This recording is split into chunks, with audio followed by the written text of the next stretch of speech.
ಮುಖ್ಯವಾಗ್ತಾ ಇದೆ. ಮತ್ತೆ ನಿಮ್ಮನ್ನ ಸಂಪರ್ಕ ಮಾಡ್ತೀವಿ. ಹಲವು ದಾಖಲೆಗಳನ್ನು ನ್ಯಾಯಾಲಯದ ಮುಂದೆ ಇಟ್ಟಿಲ್ಲ.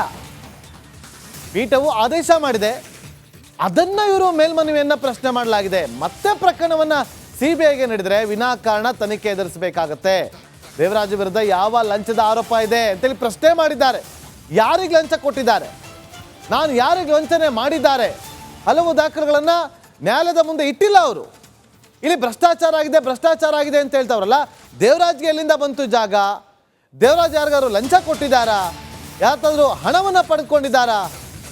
ಹೇಳಲಿ. ಅದನ್ನ ಬಿಟ್ಟು ಎಲ್ಲವನ್ನು ಕೂಡ ಮರೆಮಾಚುವಂಥ ಕೆಲಸವನ್ನ ಮಾಡಿದ್ದಾರೆ. ಕೋರ್ಟಿಂದ ಲೋಕಾಯುಕ್ತ ತನಿಖೆ ಆಗಲಿ ಅಂತೇಳಿ ಆದೇಶ ಬರುತ್ತೆ. ಈಗ ಅದೇ ಒಂದು ಆದೇಶವನ್ನು ಪ್ರಶ್ನಿಸಿ ಇವರು ಮೇಲ್ಮನವಿ ಸಲ್ಲಿಸಿದ್ದಾರೆ, ಸಿಬಿಐ ತನಿಖೆ ಆಗಬೇಕು ಅಂತೇಳಿ. ಅರ್ಜಿ ವಿಚಾರಣೆ ನಡೀತಾ ಇದೆ.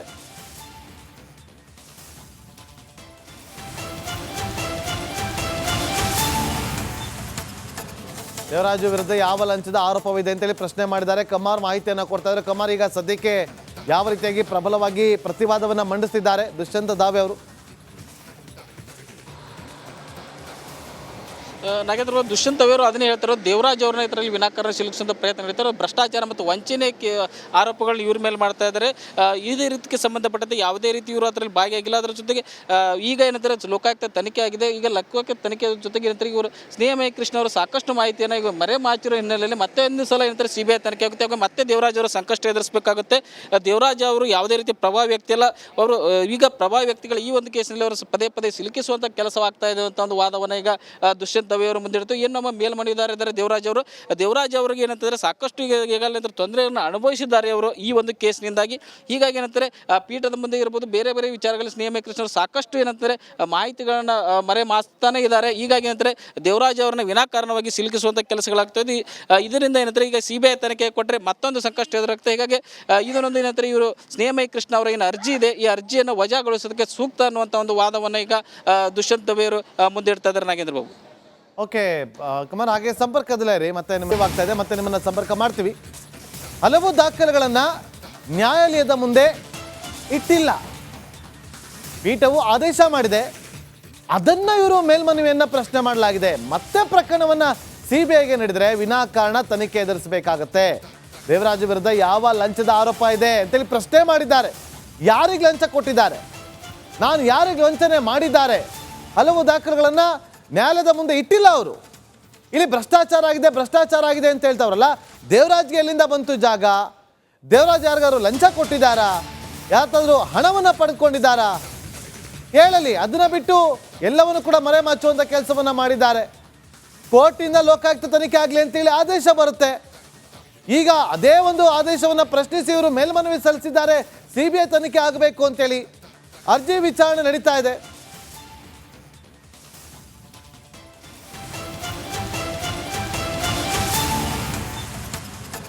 ದೇವರಾಜು ವಿರುದ್ಧ ಯಾವ ಲಂಚದ ಆರೋಪವಿದೆ ಅಂತೇಳಿ ಪ್ರಶ್ನೆ ಮಾಡಿದ್ದಾರೆ. ಕಮಾರ್ ಮಾಹಿತಿಯನ್ನು ಕೊಡ್ತಾ ಇದ್ದಾರೆ. ಕಮಾರ್, ಈಗ ಸದ್ಯಕ್ಕೆ ಯಾವ ರೀತಿಯಾಗಿ ಪ್ರಬಲವಾಗಿ ಪ್ರತಿವಾದವನ್ನು ಮಂಡಿಸ್ತಿದ್ದಾರೆ ದುಷ್ಯಂತ ದಾವೆ ಅವರು?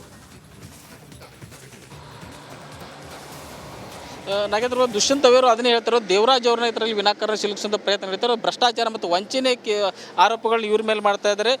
ಇದೇ ರೀತಿಗೆ ಸಂಬಂಧಪಟ್ಟಂತೆ ಯಾವುದೇ ರೀತಿ ಇವರು ಅದರಲ್ಲಿ ಭಾಗಿಯಾಗಿಲ್ಲ. ಅದರ ಜೊತೆಗೆ ಈಗ ಏನಂತಾರೆ ಲೋಕಾಯುಕ್ತ ತನಿಖೆ ಆಗಿದೆ. ಈಗ ಲೋಕಾಯುಕ್ತ ತನಿಖೆ ಜೊತೆಗೆ ಏನಂತಾರೆ ಇವರು ಸ್ನೇಹಮಯ ಕೃಷ್ಣ ಅವರು ಸಾಕಷ್ಟು ಮಾಹಿತಿಯನ್ನು ಈಗ ಮರೆಮಾಚಿರೋ ಹಿನ್ನೆಲೆಯಲ್ಲಿ ಮತ್ತೆ ಒಂದು ಸಲ ಏನಂತಾರೆ ಸಿಬಿಐ ತನಿಖೆ ಆಗುತ್ತೆ. ಆಗ ಮತ್ತೆ ದೇವರಾಜ್ ಅವರು ಸಂಕಷ್ಟ ಎದುರಿಸಬೇಕಾಗುತ್ತೆ. ದೇವರಾಜ್ ಅವರು ಯಾವುದೇ ರೀತಿ ಪ್ರಭಾವ ವ್ಯಕ್ತಿ ಅಲ್ಲ. ಅವರು ಈಗ ಪ್ರಭಾವ ವ್ಯಕ್ತಿಗಳು ಈ ಒಂದು ಕೇಸಿನಲ್ಲಿ ಅವರು ಪದೇ ಪದೇ ಸಿಲುಕಿಸುವಂಥ ಕೆಲಸವಾಗ್ತಾ ಇದೆ ಅಂತ ಒಂದು ವಾದವನ್ನು ಈಗ ದುಷ್ಯಂತ್ ಅವರು ಮುಂದಿಡ್ತು. ಏನು ನಮ್ಮ ಮೇಲ್ಮನವಿದಾರ ಇದ್ದಾರೆ ದೇವರಾಜ್ ಅವರಿಗೆ ಏನಂತಂದ್ರೆ ಸಾಕಷ್ಟು ಈಗಾಗಲೇ ತೊಂದರೆಯನ್ನು ಅನುಭವಿಸಿದ್ದಾರೆ ಅವರು ಈ ಒಂದು ಕೇಸ್ನಿಂದಾಗಿ. ಹೀಗಾಗಿ ಏನಂತಾರೆ ಪೀಠದ ಮುಂದೆ ಇರ್ಬೋದು, ಬೇರೆ ಬೇರೆ ವಿಚಾರಗಳಲ್ಲಿ ಸ್ನೇಹಮಯ ಕೃಷ್ಣರು ಸಾಕಷ್ಟು ಏನಂತಾರೆ ಮಾಹಿತಿಗಳನ್ನ ಮರೆಮಾಚ್ತಾನೆ ಇದ್ದಾರೆ. ಹೀಗಾಗಿ ಏನಂತಾರೆ ದೇವರಾಜ್ ಅವರನ್ನ ವಿನಾಕಾರಣವಾಗಿ ಸಿಲುಕಿಸುವಂಥ ಕೆಲಸಗಳಾಗ್ತದೆ.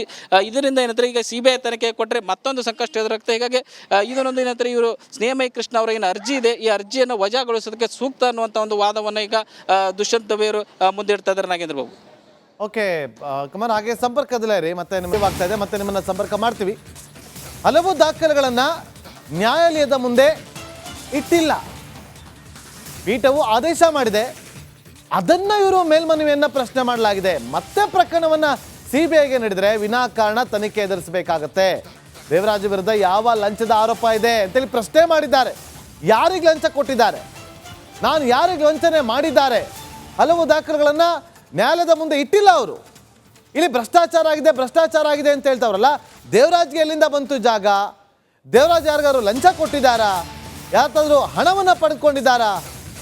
ಹೇಳಲಿ. ಅದನ್ನ ಬಿಟ್ಟು ಎಲ್ಲವನ್ನು ಕೂಡ ಮರೆಮಾಚುವಂಥ ಕೆಲಸವನ್ನು ಮಾಡಿದ್ದಾರೆ. ಕೋರ್ಟಿಂದ ಲೋಕಾಯುಕ್ತ ತನಿಖೆ ಆಗಲಿ ಅಂತೇಳಿ ಆದೇಶ ಬರುತ್ತೆ. ಈಗ ಅದೇ ಒಂದು ಆದೇಶವನ್ನು ಪ್ರಶ್ನಿಸಿ ಇವರು ಮೇಲ್ಮನವಿ ಸಲ್ಲಿಸಿದ್ದಾರೆ, CBI ತನಿಖೆ ಆಗಬೇಕು ಅಂತೇಳಿ. ಅರ್ಜಿ ವಿಚಾರಣೆ ನಡೀತಾ ಇದೆ.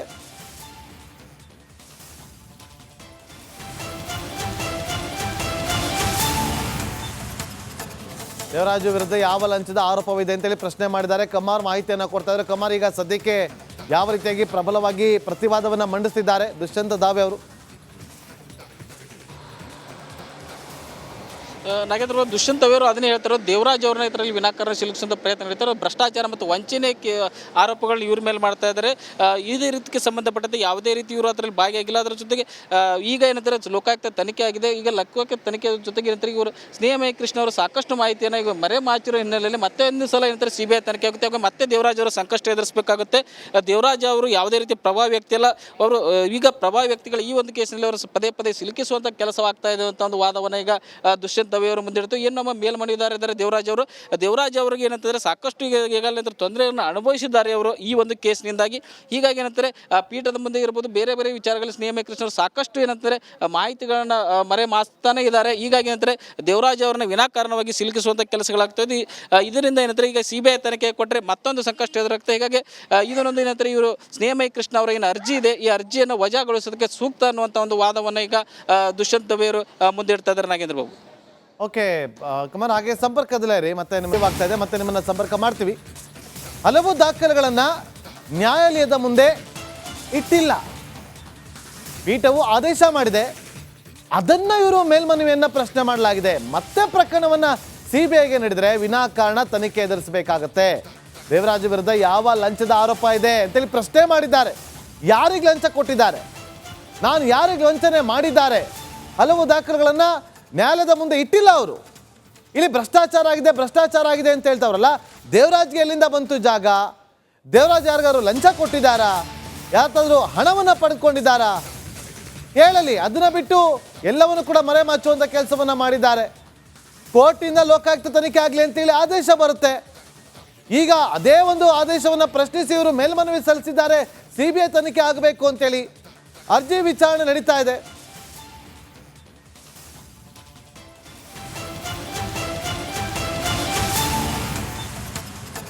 ದೇವರಾಜು ವಿರುದ್ಧ ಯಾವ ಲಂಚದ ಆರೋಪವಿದೆ ಅಂತೇಳಿ ಪ್ರಶ್ನೆ ಮಾಡಿದ್ದಾರೆ. ಕಮಾರ್ ಮಾಹಿತಿಯನ್ನು ಕೊಡ್ತಾ ಇದ್ದಾರೆ. ಕಮಾರ್, ಈಗ ಸದ್ಯಕ್ಕೆ ಯಾವ ರೀತಿಯಾಗಿ ಪ್ರಬಲವಾಗಿ ಪ್ರತಿವಾದವನ್ನು ಮಂಡಿಸಿದ್ದಾರೆ ದುಷ್ಯಂತ ದಾವೆ ಅವರು?